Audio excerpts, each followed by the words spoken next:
Hi guys, I'm Maylin Dovan, certified athletic therapist and founder of Rehab-U movement and performance therapy.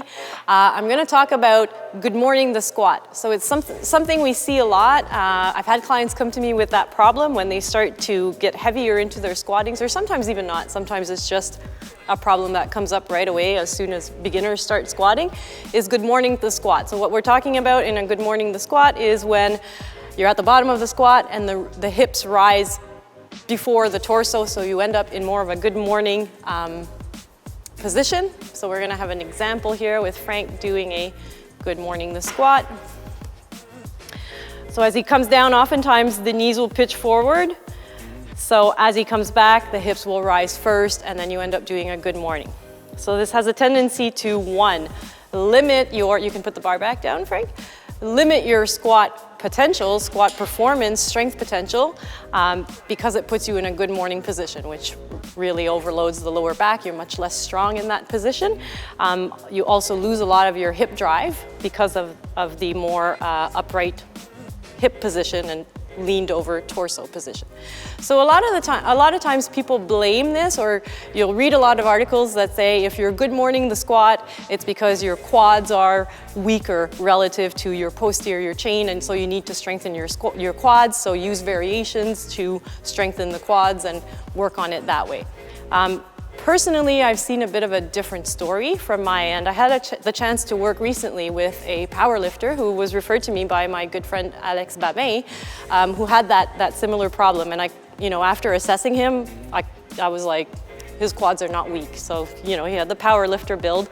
He obviously did not have weak quads. So I dug deeper into the problem.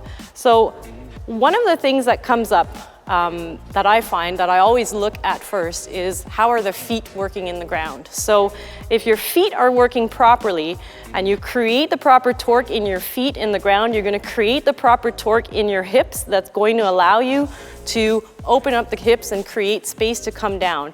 That way you won't slide forward in the bottom of your squat.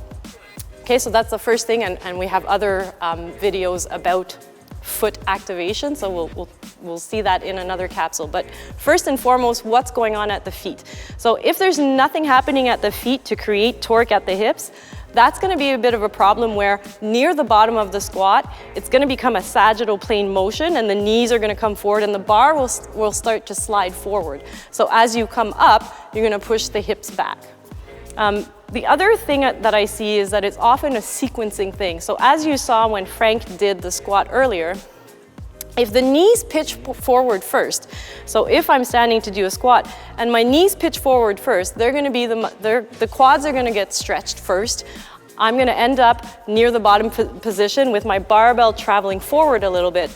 And then my quads are going to fire first as I come back up as well. So as you saw when Frank demonstrated, if my quads fire first, it's going to shoot my hips back and I end up in that good morning position.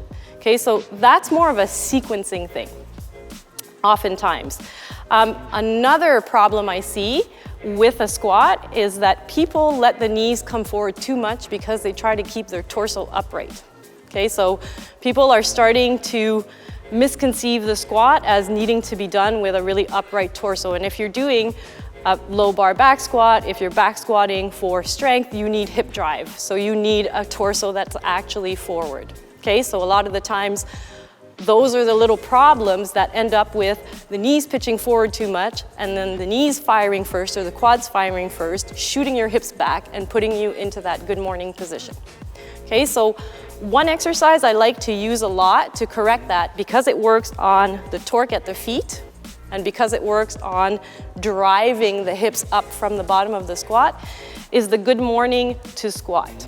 Okay, so I'm going to have Frank demonstrate. Do we want to use a lighter barbell? Okay, so Frank's going to demonstrate a Good Morning to squat. So I'm actually taking the dysfunctional pattern, Good Morning the squat, and I'm kind of reversing it.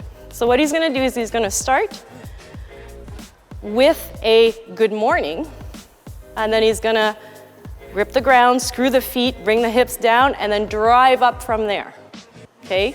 So now he's needing to scoop the pelvis under to get into the bottom of the back squat. He needs to torque the feet, drive the feet, create space for the hips, and bring the hips down under, and from there, drive the hips up. So get that hip drive, okay?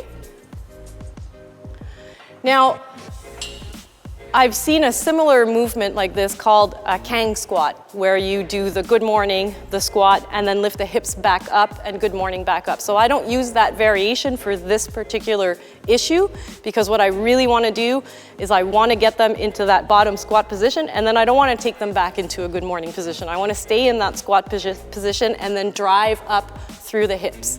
Okay, so good morning. Scoot the hips down and then drive straight up through the hips, coming back out of the bottom of the squat. Okay, so just to recap, good morning, the squat. A lot of the things you want to look at are what's going on with the feet. Am I creating that appropriate grip? Screw the feet, torque into the ground so I can create torque in my hips and I have space to drive my hips straight down towards the ground. Are my knees pitching forward too much or too fast? Which will then result in my quads firing too fast, shooting my hips back and putting me in that good morning position. Am I trying to stay too upright in my squat? Okay, so remember, a back squat is about hip drive, so we actually need to let the hips sit back to get that good hip drive, and we actually need the torso forward if we want to let the hips sit back. So common mistake is to want to stay too upright, which requires us to bring our knees forward too much, and we can only stay upright for so long until we start having a bar path that moves forward, and then we're going to kick our hips back and come back up, end up in that good morning position. Okay, so key points for good morning the squat, which is not necessarily a question of lacking quad strength.